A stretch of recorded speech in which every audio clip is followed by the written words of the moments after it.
Let me begin by addressing the situation and the question of our study here. And the situation in brief is this: that Evanston has underdeveloped or undeveloped parcels of land in the city that the city would like to see developed. And we will look at this issue with respect to the undeveloped land through the lens of commercial office space.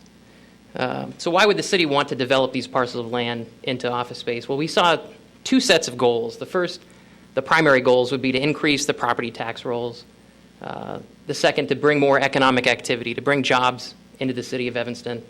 And then beyond those two goals, we saw a secondary level of goals, perhaps strengthening the partnership between the city and Northwestern University, attracting some of the city's target industries that were outlined in previous month's Economic Development Committee, and also to beautify the downtown by filling a lot of the undeveloped parcels of land. So three questions emerged for us for the context of this report. The first is whether there was demand for more office space in Evanston, particularly the Class A office space. And if there is, should the city incentivize that development? And if there's not, are there other recommendations that we can provide as a group to achieve any of the primary or secondary goals that we've outlined? And so to get us started, I'm going to turn it over to Kevin Bell, who will discuss the commercial real estate landscape in Evanston. Okay, thanks Ben. So I think that the best way to assess the commercial real estate landscape in Evanston starts first and foremost with a good understanding of who the biggest employers are in the city, as well as what Evanston has in terms of competitive advantages. And so what this next slide shows is a breakdown of the top 10 employers within Evanston. And the city really lends itself to specific industries that seem to work well. I mean, obviously, we, of course, have Northwestern with education. You see medical with the two hospitals, the government, obviously, being in this building, and then, of course, nonprofit with the Rotary building. And so I think that, as you look at commercial office, it's a natural point to start as you look at these major industries that are already here for potential sources of companies that could potentially go to new office development in the future. And so looking at competitive advantages for Evanston and what makes it an attractive place to locate for office users, I think a good place to start is the fact that you have both Metro and CTA access that feed directly into downtown. I think it's worth mentioning that in all of Chicago, there's only 5 locations where one station has both CTA and Metro access. And the city of Evanston is fortunate enough to have 2 of those 5 locations at Main Street and Davis Street. And so I think that's a huge advantage in terms of sourcing employees. You've got the Metro, which obviously goes to the northern North Shore suburbs. You've got the CTA, where you can pull employment from the city of Chicago. So that's a really good advantage for the city to have. Obviously there's been a lot of development and redevelopment of the downtown area over the last few decades. You've seen restaurants, shopping, the whole 9 yards come into downtown to really make it a more vibrant place to be, all within walking distance for people in the downtown area. And then, of course, you have the 2 hospitals, and then you're in close proximity to one of the most reputable research universities in Northwestern. So I think when you take this collectively and you compare it to some of the other cities that Evanston competes with for office users, nobody else can make these same claims. I'm specifically thinking of the West Loop, Northbrook, and Skokie. And so what they have just cannot compare with these competitive advantages that Evanston offers. And so as we think about new Class A developments and the feasibility of such in Evanston, I think it makes sense to start first with a good understanding of the existing office market, who the typical users are, how much space they lease, where they're located. And throughout the course of this project, we've talked to numerous brokers and professionals in the market. And the general consensus is that Evanston really caters more towards the smaller to mid-sized user office companies. We had a report that we got from the city, which, as you can see here, overall Evanston office users, 70% occupy less than 2,500 square feet. And if you dig down deeper and look at the Class A buildings, which we'll get into next, 85% of these users occupy less than 10,000 square feet. Additionally, primarily locally owned and operated, CEO living somewhere along the North Shore, sourcing employment from these same communities or the city of Chicago. And unlike what we've seen on the retail side with the the recent influx of national and regional tenants. We just had the announcement of Trader Joe's, Whole Foods, et cetera. Haven't seen this as much on the office side, so again, more on the local users. Looking at more specifically these Class A buildings, most of our research information came from Colliers, which is one of the bigger brokerage companies in Chicago, as well as CoStar. And according to both of these firms, there's 9 Class A buildings in downtown Evanston, totaling approximately 1.6 million square feet. Demand is very strong for these buildings, as evidenced by the 10% current vacancy rate. And to build on one of my first points above, by and large, these tenants are more small to mid-sized users. There are a few bigger companies greater than 10,000 square feet in these buildings, but it's predominantly users in the 1,000 to 5,000 square foot range. And then, not too surprisingly, given the largest employers in the region, they tend to be concentrated in the medical, government, education, and nonprofit sectors. And so this next table is meant just to give you a good, concise understanding of these 9 Class A office buildings, sorted by square footage. And this list, by the way, hasn't changed in the last 10 years because the last office building to be developed on the Class A sector in downtown Evanston was 909 Davis in 2002. So again, sorted by square footage, the Rotary building is the largest Class A building in downtown Evanston, about 369,000 square feet. Then moving down the list, you've got at the bottom end of that range, you've got University Place, which is a building located within the Research Park, about 56,000 square feet. I think the main takeaway from this is that if you look at the current occupancy column, you'll see that by and large, most of these buildings are almost at full capacity. And you've got one outlier in this group, which kind of brings it down, which is this Church Street Office Center, only 57% occupied. And so even with that, it's 90% occupied overall. But if you take it out, the other 8 buildings are closer to 95% occupied. So I think that lends further support to the notion that these buildings have a lot of tenant demand, and adding to the fact that they're so well occupied. The other thing I wanted to point out was that for the most part, the ownership of these buildings is central to Evanston, or at least the greater Chicago area. The 2 exceptions to that are Orienton Plaza, which is owned by Lowe Enterprises, which is a Los Angeles-based real estate company, and then 909 Davis Building, which sold last September, I believe, to a Boston-based company, Franklin Street Partners. This next slide is meant to give you a flavor for, who are the users that occupy these buildings, right? And so we broke it up just to include 3 of those 9 buildings to give you a sense of the drop-off in square footage that we see, and then also the clustering of industries. And so if you look at the Rotary building, you've got a big company like Pivot Point International leasing 42,000 square feet. After that, a big drop-off, where one of the next largest users is National Merit Scholarship at only about 11,000 square feet. 909 Davis is a little bit of a unique story given the fact that it's predominantly leased to McDougall Littell. Those 2 spaces total about 145,000 square feet of total space, which is 75% of the building. And then North Shore University has about 20,000. But besides those 2 tenants, the rest of the building is made up of much smaller users. And then lastly, University Place, largest tenant being Social Security office at 20,000 square feet. And then again, we see the drop off to the more of the, what I call the sweet spot for Evanston users, which is again, that 1 to 5,000 square foot user. And we see that throughout the 9 buildings as well. And then you also see in this column right here, the industries that they're clustered in. And again, you see those same industries, medical, government, nonprofit, education. So again, we see those time and time again. And so as we think about, a new Class A building, especially a bigger one that's going to require some bigger tenants to anchor the building, we draw back on some perceptions from our conversations with brokers and other people working the market about, negative perceptions in the market amongst businesses in terms of considering locating in Evanston. First one is this perception of higher occupancy cost.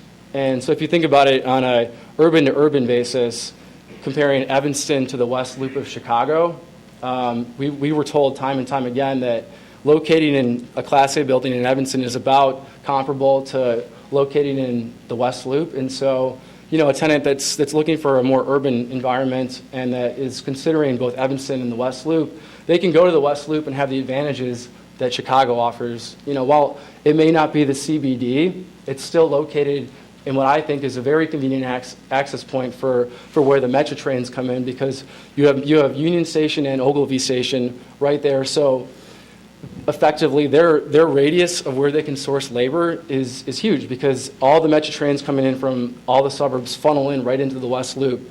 So they have tremendous advantages in terms of where they can source their labor.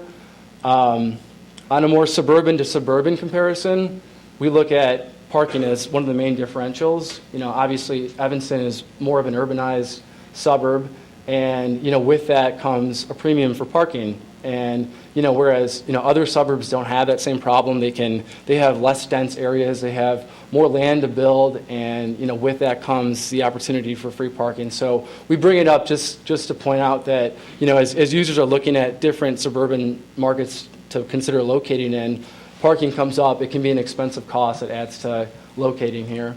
And then lastly, of course, just being in Cook County, you're just inherently at a higher tax rate than nearby Lake and DuPage counties. And so in addition to these perceived occupancy costs that are higher, there's also this perception of inconvenience. And so a few slides ago, I talked about why it was so good that Evanston's located on both CTA and Metro. That's great for the people that live on those lines, but to the extent that you or your labor is coming from the western suburbs or further away, commuting to Evanston, may or may not be a real possibility, just because it can be so inconvenient to get here from those communities. So, you think about it in particularly with the lack of east-west arteries connecting those cities with Evanston. And then even if you do take the highway system, you're still, plus or minus 5 miles off of both Dempster and Old Orchard from the Edens, feeding into more congested roads. So it just makes the whole commute for these certain types of companies much harder. And, as we look at Class A buildings and the potential of having to have larger users, a lot of these companies also need to be at least by or have easy access to the airports. And so it was raised time and time again, the fact that it is an inconvenient drive to O'Hare or inconvenient drive to Midway, that which adds to this perception of inconvenience. And so I think we can take these negative perceptions and help them frame why a new Class A development would be challenging for Evanston, and particularly for a larger development. In today's real estate market, getting construction financing is obviously more difficult. One of the things that lenders are requiring more and more often is pre-leasing requirements to be done. Often this can be as high as 50 to 75% before they're willing to fund a loan. And so if you think, in the context of a larger development, let's just say 100,000 square feet, you're talking 50 to 75,000 square feet that needs to be pre-leased before the developer can get the loan. And so, and that's compounded with the fact that many of these companies are going to have to maintain the creditworthiness to be able to sign a lease in advance of 12, 18, 24 months of when they can take occupancy, just given the construction time frame.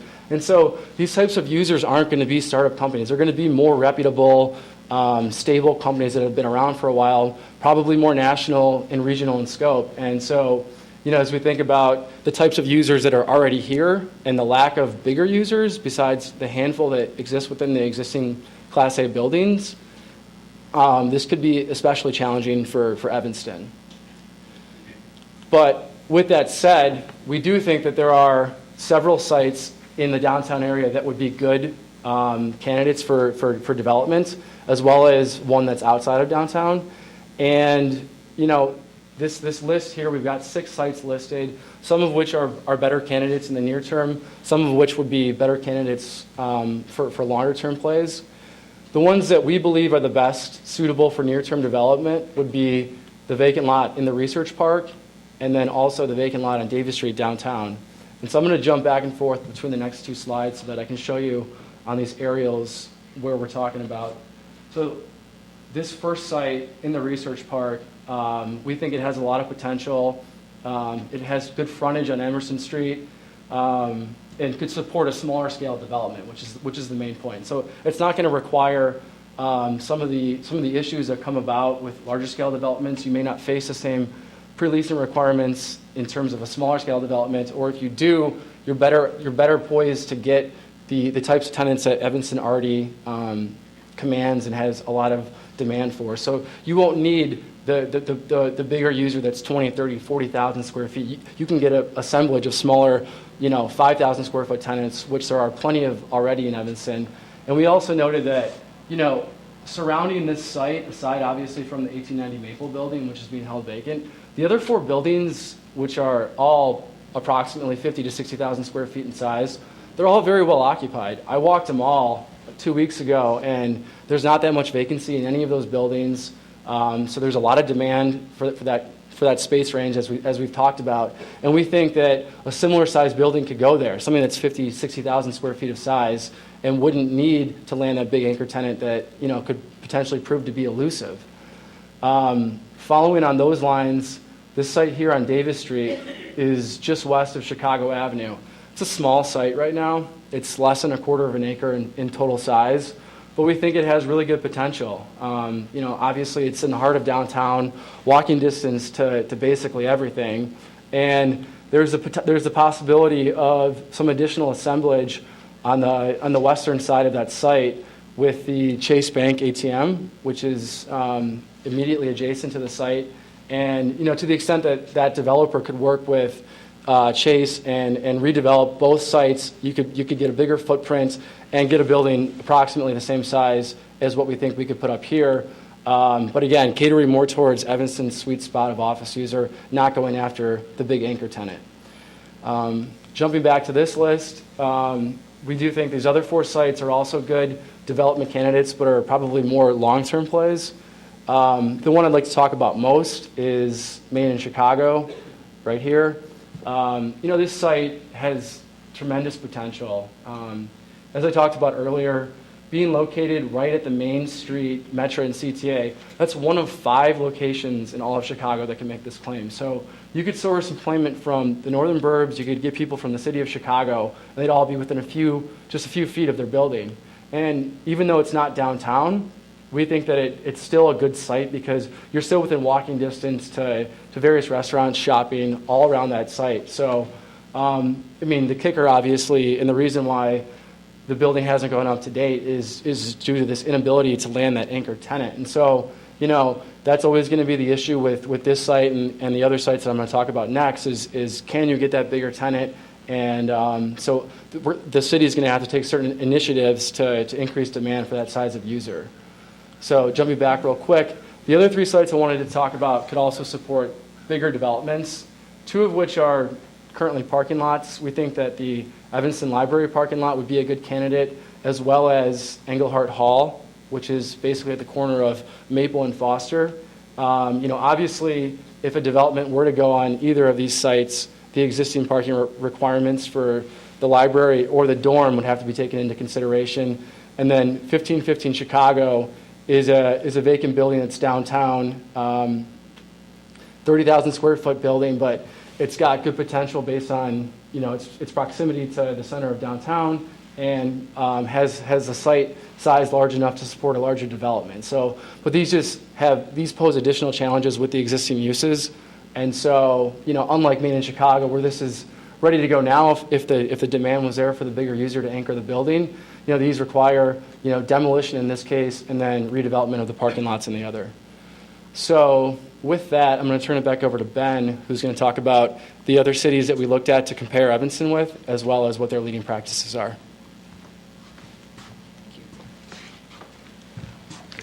Kevin's right. As we look through the landscape in Evanston and we look towards making recommendations, we knew that there were certainly lessons learned from other cities throughout the country that are in similar positions to Evanston.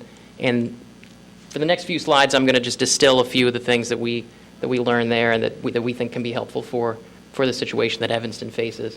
So there were mainly 4 types of leading practices that cities use to create, attract, and retain businesses. The first bucket or category here would be the vision and strategy. And these cities that we studied, they have a clear understanding, for instance, of their competitive advantages. And we talked about a few of those that Evanston certainly has. But they focus very intensely on those. They're a part of all of their marketing campaigns and materials. It's a strong part of their website. They certainly know what they are not and know what they can do, and they focus very closely on that. The second is marketing the city, and I just alluded to a few of those points. But they develop a crisp pitch for the city, and constantly promoting that again through the website, through conversations with brokers and others in the community. They have a very strong positioning statement, essentially, of this city does these things very well, and that's why you need to be here, start your business here, things like that. We mentioned a little bit here with respect to marketing. The cities have very sophisticated websites. We'll see a few of those in a second, but they have calendars for people to visit to see the upcoming events, to promote the city, and they really do a strong job of connecting with the community of entrepreneurs who might be starting businesses in those cities. The third category is the use of incubators, and the most successful model we found was not sort of a general business incubator, but one that really drills down on a particular type of industry and does that very well. We'll see in a few seconds that Cambridge, Massachusetts does that very, very capably. They provide this, what we call structured guidance, but again, it's going in understanding that a particular industry in this incubator may have particular needs, and they can focus on very tailored programs to assist them as they grow that business. It might be something like bookkeeping and things like that, or maybe marketing. But all of these incubators, it certainly develops those particular businesses, but it has this cascading effect of creating an entrepreneurial spirit in the community when other potential businesses see that there's a startup glamour, as we say here on the slide, to the city with the incubators. It really helps generate even more business to come into the city. And the last is information technology and social media. The websites of the cities that we've seen certainly aggregate all the information on city. Data is easy to find, and all of that is distributed through some pretty sophisticated social media stuff. And we don't just mean Twitter, but Facebook, YouTube, all these tools are used very successfully in other cities, and of course they're maintained and kept up to date, which is very important. So the next few slides touch on a few specific examples from some of the cities that we looked at. So with respect to vision and strategy, a great example comes from Cambridge, Massachusetts. Keeping a close focus on a long-term vision, long-term goals. The city every 10 years publishes a document toward a sustainable future, and that's kept up to date by city employees and by others in the business community. It outlines a very specific framework for the next 10 years with the themes. It happens to be biotechnology in Cambridge, but each of the policies here, or the sort of the short-term strategies to achieve these long-term goals, are all in the same theme of how do we get biotechnology companies and things like that. So it's very specific, and as we can see here, it's been very successful. This is an example of some of the top employers in Cambridge. They have a vision that says they want to be the best place to start up a biotechnology company, and through that document, through the vision and strategy, they've been very good at achieving it. We see it. Higher education, of course, takes some of the top employers, but it's largely governed by the biotech startup environment in Cambridge. We studied Ann Arbor, Michigan, and they have a particular program called Spark, which is it's partly run by their local government. It's also supported by the business community, but the idea is economic development and bringing businesses into the city. And so their particular expertise, we felt, was marketing. And again, these are screenshots right from their website. They do a terrific job of putting the facts and rankings for the city. The city's received a lot of awards here: best place, outstanding tech community, top art destination, things like that. They're really aggregating all the particular points that they can brag about the area to attract folks who are looking to start up a business here. And it's not just the accolades, but they also talk specifics about how does one bring a business into the state of Michigan? How do they come here to Ann Arbor? There's a Michigan video here. Some of those things come from the state, but the point being that there's a very aggressive marketing campaign out there with a pretty sophisticated website. This is another program within Michigan but it's well used by the city of Ann Arbor, called Michigan. And it's basically targeting folks who lived in the Ann Arbor area or other parts of Michigan, but are now maybe as students, for instance, at the university, or former business professionals in the state, but they've gone elsewhere. They're now in Palo Alto or in other parts of the country, really growing those businesses. And this effort is to keep that connection between the communities in Michigan and the folks who are now out throughout the country. And this in particular shows that on March 10th, they're having an event in Austin, Texas, another event in Boston, really truly keeping track of the community of people who have been in Michigan and reminding them that there's a vibrant community for them to bring their businesses back to. We talked a little bit about the importance of incubators, and Pasadena, California is a good example of that. Again, we talked about specific industrial segments. Pasadena does that well with a program called Idea Lab, provides a lot of development to entrepreneurs. It has sort of interesting office space that's all set up in the same, there are no office doors or anything like that. It's a 44,000 square foot open area where you can have free communication between different businesses that are occupying the incubator, and a lot of cool amenities that the city puts in there to attract younger entrepreneurs, like free internet access and things like that. And speaking of the internet, again, the last bucket being IT and social media. Here's an example from Ann Arbor's website. Again, it's not just Twitter and Facebook, it's the full complement of all the social media tools. The point being that it's not only, the city is not only open and sharing its information, but that it's also accessible and that it's also a high-tech and savvy, technologically savvy place to bring a business, which certainly draws a younger entrepreneurial crowd. So those are some of the things we've learned from other cities, and I'll turn it over to Kevin Heckman now, who's going to talk about our policy recommendations. Thanks, Ben. So after all of the things that we've gone through, all of the research of other cities, the talking to people here in Evanston itself or in the Chicagoland area about how Evanston is perceived, we've come up with 4 main policy recommendations. The first is to specifically define and target very specific kinds of companies who would be most likely to be interested in relocating to Evanston. And here we're talking specifically about larger users who would have the capability of anchoring a bigger office development. It's a bit like finding a spouse, right? You want to find somebody who admires your strengths and doesn't care very much about your weaknesses. And we're sort of suggesting the same thing. Obviously, a company that needs access to O'Hare on a daily basis is probably not a good match for Evanston, and efforts made to lure that company here, probably not the best use of resources. What we want to look at are companies that see our strengths as aligning with what their needs are. The first one that we talk about is companies whose labor base is drawn from the northern part of Chicago that's along the Red Line particularly, where you're dealing with younger, well-educated individuals and people who live on the North Shore and therefore have easy auto access to Evanston coming down, say, Green Bay Road, for example.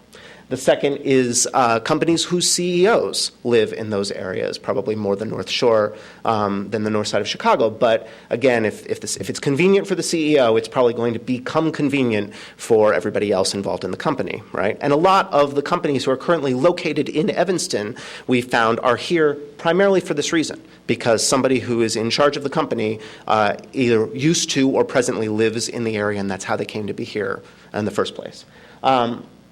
Recognizing then that these particular constituencies will see Evanston as a great location. They won't care about what some other people perceive as inconvenience getting here from other parts of Chicago. They see this as a very convenient place to be. I don't need a car. I can take the train. It's easy to get to. I don't have to go all the way downtown. So profiling the kind of company that fits these particular demographics means that you're going to see people who are going to be more receptive to the idea of relocating to Evanston. The second is marketing. Right now, Evanston's marketing efforts are not as focused as we think they probably could be. The first is the website. As Ben mentioned, the successful communities that we looked at who've had really good luck in the economic development side have very sophisticated websites that have a lot of information on them about the incentive programs they offer, about why their particular cities are a good place to locate your business. And they have that coherent strategic pitch that they've already developed that they deliver through their website. And certainly this is a relatively low-impact way for Evanston to increase its perception among outside users. Because the first thing anybody's going to do if they're thinking about coming to Evanston as a business is they're going to check the website and see what the city does. The second is better use of social media. Facebook, LinkedIn, Twitter, and of course a wide continuing variety, it seems like there's more every single day, of social media outlets are another way and a less formal way to get the message out about why Evanston's an amazing place to locate your business. Both of these require a certain amount of ongoing effort, right? It's not a fire and forget strategy. You have to constantly maintain these outlets. Otherwise, instead of looking tech savvy and responsive the way you can, if you've got a good active Facebook wall or Twitter feed, you start to look non-responsive and not very savvy. So taking these requires some dedication of person hours, although it doesn't require a huge outlay of funds. Thirdly, I guess, is doing business events, is having regular, either monthly or quarterly, say a brunch where a particularly industry sector is invited to meet with the city manager and the mayor to talk about their particular concerns and what they perceive as the strengths and challenges of being in Evanston. This serves a number of purposes. It educates the city personnel about how they're seen. So this sense of message can be sort of tested to see how you're being perceived versus how you'd like to be perceived. You can find out about problems that people might be facing. This can be a retention strategy, that a company that's maybe starting to think, well, maybe Evanston's not a good long-term solution for me, has the opportunity to air their concerns and have them be addressed by the city. This can also be used as an attraction tool as well. You could reach out to businesses from other communities that are in sectors that Evanston would like to strengthen themselves in and invite them here as sort of we're interested in hearing what you have to say about your particular needs, not as a hard recruitment. Right? It's not a hard sell. It's just an opportunity to get a conversation going. But it's the first step in getting those companies to then think, when they are perhaps ready to relocate, when their lease is expiring, to think, oh yeah, Evanston invited us in. They seem really responsive. Maybe we should take a look at what they have to offer. One of the big things that we think could be done to improve Evanston's perception among companies looking to relocate is to reach out to the brokerage community. We talk to a lot of brokers, and the fact of the matter is that brokers do not think a lot about Evanston when they are talking to their clients. That obviously is a problem because brokers are great gatekeepers, particularly for the kind of large user that you would need to anchor a big development. So some reaching out to the brokerage community is definitely called for. Some communities, for instance, Rosemont does a golf outing every year for the brokers, something like that, or one of these industry brunches could focus on the brokerage community. There's also the possibility of brokerage incentives, which is always kind of a mixed bag of things. Generally speaking, you use incentives to get people to do things where you're not strong. And overall, the office use in Evanston is strong. It's a 10% vacancy rate in the Class A buildings. That's really good. So you'd want to be careful about how you structured an incentive program to make sure that you were pushing people to either bring in large users. You could incentivize people simply to just, if you bring large users in to view a space or to tour the city, you could incentivize that. You don't have to make it dependent on the sale. Some communities use these with some success, so it's worth at least examining. We don't have a definite yay-nay on that one, but it's definitely worth considering.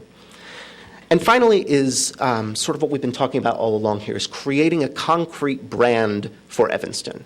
Relatively speaking, Evanston is not a huge market for office. So unlike Chicago, who really needs to draw all users, Evanston does not need to draw all users. Evanston can target certain specific industries that are best served by Evanston. There are some natural possibilities for that. We did not go so far into that as to make concrete recommendations, but you can start out by just looking at who's here presently, right? The healthcare is here and is a lot of jobs already. So companies that service that industry, that seems like that might be a natural target. Technology seems like a possibility. You have one of the top research universities in the country. In Northwestern here, it seems as though that would be a natural synergy that would exist. So identifying who those companies would be that you would fill in this blank with, and then filling in that blank could be another way to really target in what Evanston does, why it's exceptional, and why people should locate here. Next up is grassroots demand. The other option, of course, to drawing some large company here is to get a large company to develop here, to grow here. Evanston has a strong history in this regard with the research park. That was actually a very successful endeavor for quite a while. And then, the real estate market fell on some hard times and some problems cropped up. But initially, that started out very, very strong. And there's still a lot of potential there, obviously, in the green space that Kevin Bell talked about for ongoing development. One way to develop grassroots demand is to work on incubators. There's a lot of successful models for incubators, but we focus on a few things that make incubators generally successful that we looked at. One is they have very specific focuses. They pick an industry. Idea Lab that Ben talked about in Pasadena is a technology incubator. That's all they do. We looked at an incubator that's located in Youngstown, Ohio, that only does software. That's all they do. But that allows them to build expertise within the incubator, both in the staff of the incubator and the people who are locating their businesses there, and share that expertise. It creates a really good energy and shared knowledge that makes the chance of those companies becoming successful go up because of the proximity to other people with the same expertise. Secondly is good incubators have to move forward. They have to decide when a company is that's as big as they're going to get, and we need to move them out of the incubator and create space for the next opportunity. So they need to move people along. Thirdly, to be really hands-on with the management of the incubator with the companies they're in. Because generally speaking, startup companies don't have a lot of expertise themselves in the management side of things. They've got great ideas. They're figuring out how to be a business. So strong management from the incubator proper, very hands-on work, can help them overcome those hurdles and become successful companies. There's a lot of incubators out there to study, so we'll leave that for the next project. But certainly those were some takeaways that we brought away from the ones we looked at. Another possibility is startup services. Not everybody's going to be in an incubator who starts a business. So the ones who aren't, make some sort of education available to them. You could collaborate with Kellogg. That'd actually be a natural place to acquire some of those skills about the basics of running a business. And finally, reaching out to venture capital firms. There are a couple of venture capital firms here in Evanston, and there's a bunch more in Chicago. That funding is necessary for a lot of these companies to lift off. And if they don't get it, then they might not. So reaching out and developing relationship with those firms that do venture capital, get them in there to see what's developing, what's happening in Evanston, makes those businesses more likely to grow, and then some of them potentially could move on and possibly anchor a much larger development down the road. Finally, is sort of what to do now. It seems from what we've seen that because a larger development is dependent on this anchor tenant, and that's just not something that you can predict. We can't say within 5 years we'll have an anchor tenant for a 150,000 square foot building. It will happen eventually, and some of the steps we've recommended are designed to increase that possibility. But it's not something that you can bank on. So in the meantime, one of our recommendations is to focus on a smaller development. Kevin Bell alluded to this somewhat. We feel that there are those two areas, the one in the research park, the green space there, and the vacant lot on Davis Street. Both seem like natural fits for a smaller development that's maybe in the 50,000, 60,000 square foot range. That kind of development doesn't require the anchor tenant that we would need to attract for a larger building, and an assemblage could get that done. That has a lot of benefits for you. It raises the usage, so it accomplishes that one of those primary benefits of increasing the tax rolls, bringing jobs into Evanston, maybe not on the same scale, but somewhat. It also keeps the downtown development moving. So we mentioned that we haven't had a new building in downtown since 2002. So that gets us moving forward. It creates expertise for the city staff to work with the development of that, and that's going to be valuable expertise for down the road when the big building happens. And finally, it's an opportunity to engage with the brokers in a very concrete way, because you've got new space that needs tenants, and that, above all, is going to get the broker's interest engaged. And finally, preparing yourself for the day when the big building comes. That's our final recommendation. Again, you don't know when that is, but there are steps that can be taken now to make it easier when it happens and more likely to happen.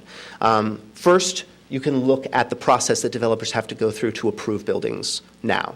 How rigorous is it compared to other communities? Can it be streamlined in a way that still does due diligence, but also makes it easier for the developer? If the developer feels like this is going to be an easy place to do business, then they're more likely to choose this as a site for their building.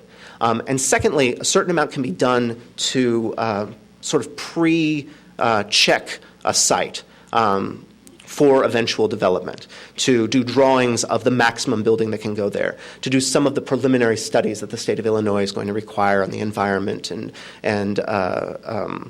traffic routes that will have to be considered. Some of these early steps that a developer would have to do can actually be done by the city and approved by the state in a kind of a preliminary fashion, so that when a developer is saying, well, I'm thinking about building a building here, we can say, oh, well, 1515 Chicago is available. We've already talked to the owner. They're interested. And here are the studies that you would have to do to make this happen.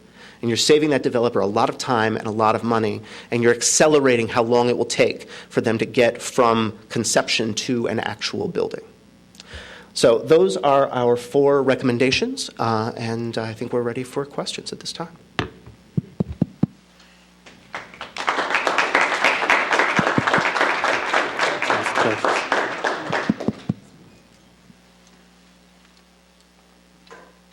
Oh, we don't have to stand in the dark. In the middle? Yeah, cameras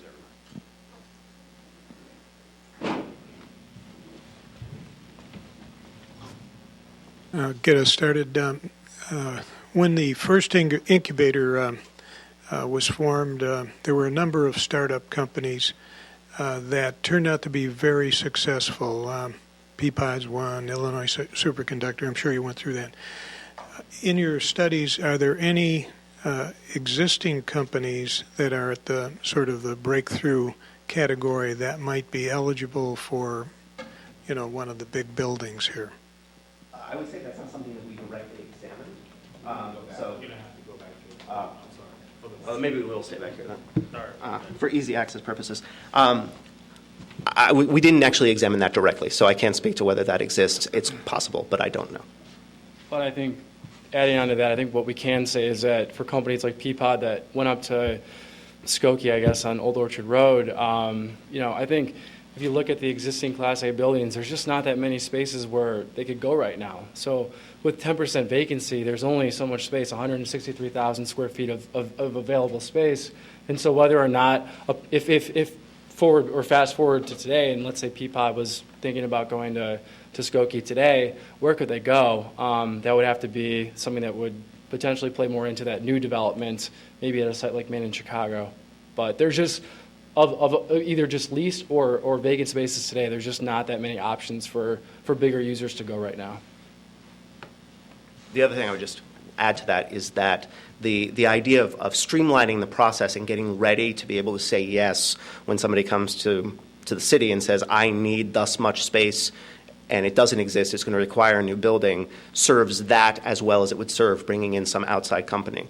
So if Peapod happened now and the city had done this preliminary work and had the site ready, they could say, well, you know what, in 2 years we'll have the building for you, and that can happen. And hopefully, if those conversations have been ongoing and the relationship is already good between that company and the city, then that collaboration can keep a business like that in Evanston, which I think would be the goal.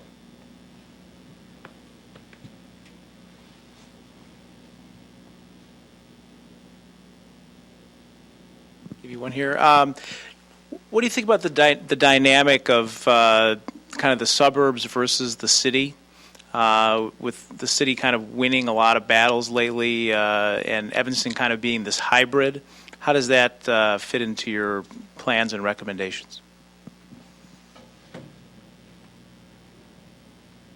Yeah, I think to answer your question, looking at Evanston kind of in the middle of, you have Chicago and you have the suburbs and Evanston here in the middle, I think that it offers advantages that of an urban environment like Chicago has, and it offers advantages of a suburb. So I think that, as a prospective business in the community looking to go to suburbs or to go suburban or urban, I think Evanston is the perfect blend of the two, where you get the benefits really of both of those. I would also say that I don't know how much this is a driver for people, but if you want to be in an urban environment and you don't, for some reason, want to deal with Chicago, there's not a lot of other choices if you're going to be in the Chicagoland area besides Evanston. There's just not that many other places that offer that kind of environment without going downtown. So I think that as the office market continues to develop and as the economy rebounds, hopefully we'll see more users who are interested in the urban setting but maybe not interested in being downtown. I think Evanston is uniquely positioned to take advantage of those kinds of users. Yeah, to that I'll add that through our conversations with existing tenants in Evanston, it was really as Kevin, we have two Kevins, so I can just say whichever Kevin, but Kevin mentioned that, the sweet spot, right? And so, a lot of the tenants, when we ask them, why Evanston? Why do you choose Evanston? Well, it does have a lot of the urban advantages that an office park out by the airport doesn't have. There's a great quality of life. They can walk to restaurants and have that sort of urban experience here. So it is a unique space. All right, guys, this is a test, and I know you're all very smart because you're at Kellogg. So I know you're ready for this. And I just went through this whole exhaustive process looking at Evanston and the city and other places.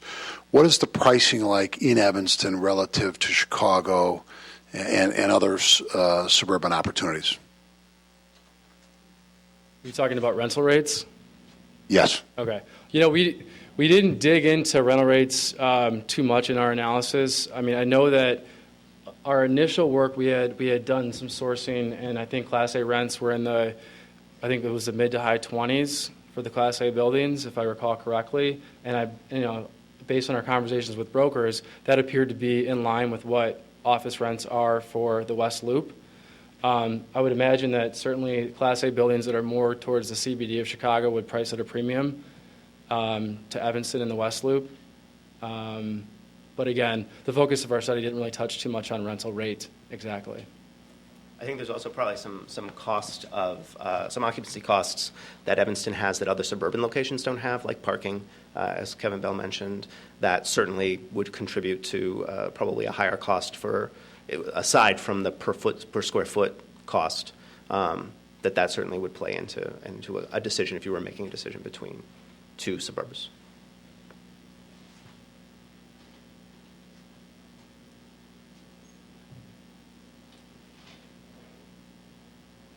Could you talk a little bit more about the web components? There was a lot of pieces there. What would maybe be 2 or 3 things that the city should be focusing on right away of some of the things you saw in other communities?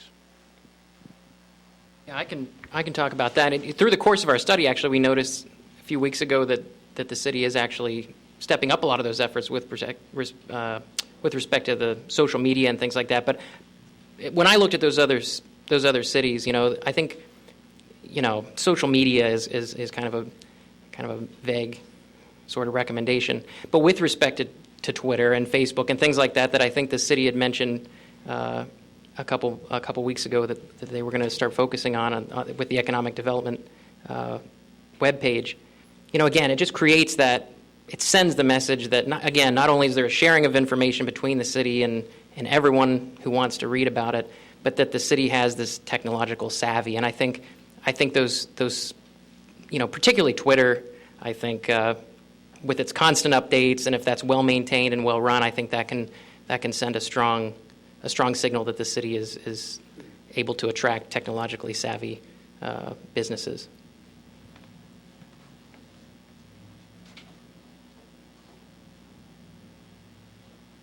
When you looked at the other cities in your studies, what sort of incentive programs did you see cities offering individual businesses and tenants to retain them and keep them in the city?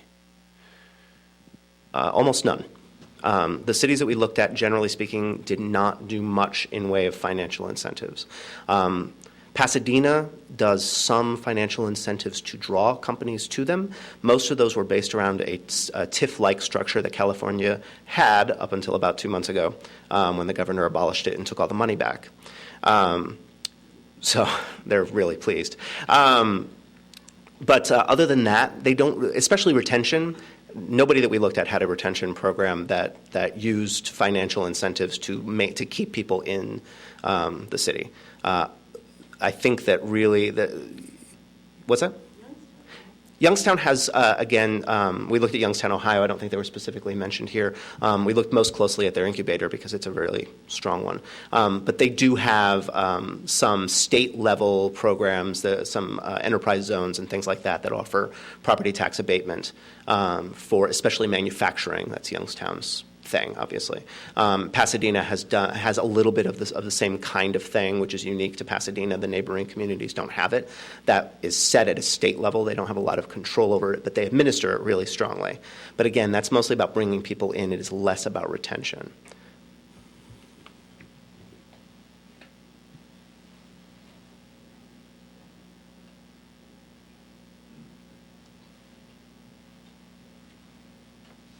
I hope I didn't miss this in the early part of the presentation, but could you talk a little bit or reiterate what you found or what your thoughts are on the mixed-use development?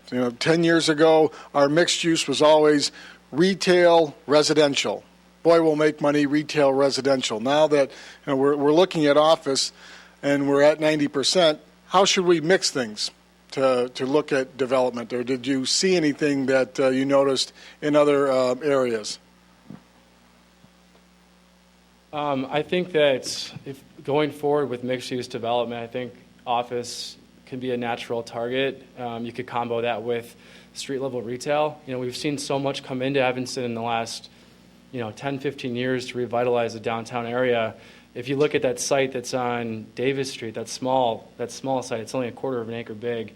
And so if you could do something with the Chase Bank next to it and maybe put the bank to some degree, figure out a way to have the ATM access on the ground level. So you go office above it, retail on the ground floor. And so I think that instead of in the past where the predominant mixed-use project might have been residential with retail on the bottom, I still think you could do office with a retail component on the bottom.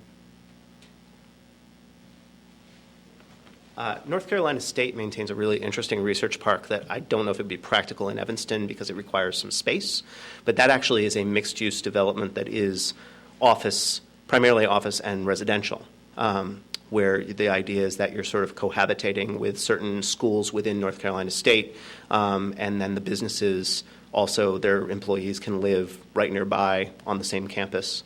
So it's a very interesting idea. Be hard to replicate in other places probably, but that does exist in the world, but it seems pretty unusual.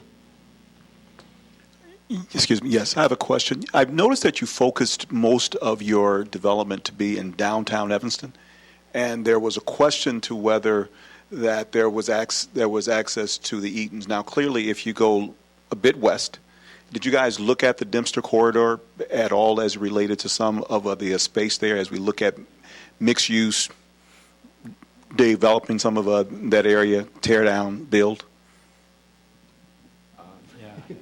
Yeah. We didn't really look too much west of downtown for potential sites. Looking at office buildings and looking at why they're obviously located in downtown and why Maine and Chicago could work is because they're in such close proximity to the Metro and the CTA, which is going to be a big source of driving your labor bases from Chicago to the south with the CTA and to the north with the Metro. So to the extent that there are sites as you drive west on Dempster towards the Edens, we didn't really look at those per se for office development. I just asked because you mentioned the West Loop. Yeah. There is some quasi-manufacturing in that particular area, H2O, some other things. Okay. In comparison with the actual office buildings also. So, Okay. in your comparison to the West Loop, there is clearly a possibility or a correlation there where something like that could possibly work? It's just an idea. Yeah, that sounds like it could definitely be an option. We looked at the West Loop as just really being a good, having both of the Union Station and Ogilvy being right there. It just lends to the supporting the notion that you have access to such a wide labor radius, and with everything funneling into that one area. So to the extent there is mixed use down there, it's something to think about for the west side of Dempster.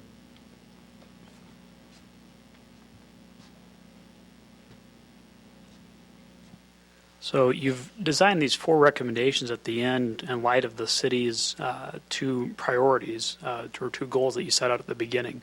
And I was curious if you could talk a little bit about how these 4 recommendations, kind of what are the opportunity cost of pursuing these, and how did you go about picking these 4 to optimize the city's goals versus some other set of recommendations? Sure. I think that in some ways we decided to avoid opportunity costs by avoiding things that have in and of themselves a lot of expense. Obviously, money spent is a major opportunity cost. Of the rest of the 4 recommendations, most of them don't preclude other activities except for possibly the smaller building suggestion that using one or both of these lots for a smaller 50 to 60,000 square foot development. Certainly, as soon as you fill in a green space, you can't put anything else there without knocking down what you put there in the first place, which you probably wouldn't want to do right away. But because of the uncertainty about drawing an anchor tenant to Evanston, it seemed like that there were a lot of benefits to moving forward at this time. As Kent actually pointed out to us in one of our meetings, a 10% occupancy rate generally, or 10% vacancy rate generally is the point at which you build another building. So the demand seems to be there. The nature of the demand, however, is not such to support the big building. So it seems like certainly you're losing a green space by putting something there, but it seems like the time is now to put something there, and if we can't do a tower, the next best opportunity, the next best possibility, the next best use would be a smaller scale office development. We'll do one more question, and then we do want to.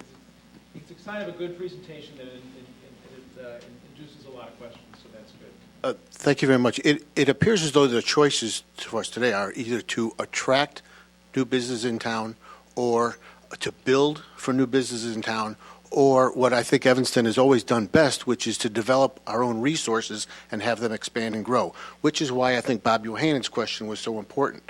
Now, Mr. Flanagan's question helped answer half of Mr. Yohannon's, because rental square footage prices are very important, especially to an incubator tenant who's successful. Their choices are, their big concerns when they graduate and be successful are cheap space and access to capital.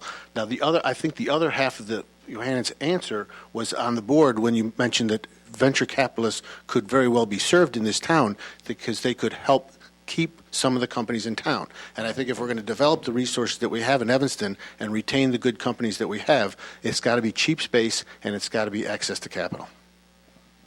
I would also suggest that access to capital sort of solves the cheap space problem, partly. I mean, if you have the capital and you want to be in a first-class office space, if that's necessary to your company for whatever reason, then you can do it. It's only if you don't have the capital that cheap space becomes a paramount concern, I would suggest.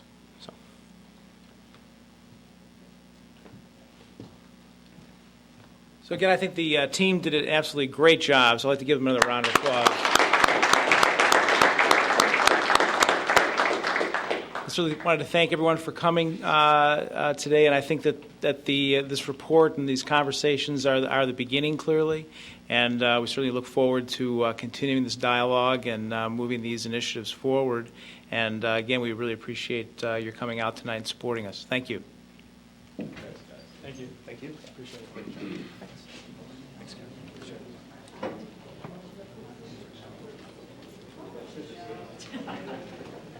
I was kind of like, it's going to feel a little bit.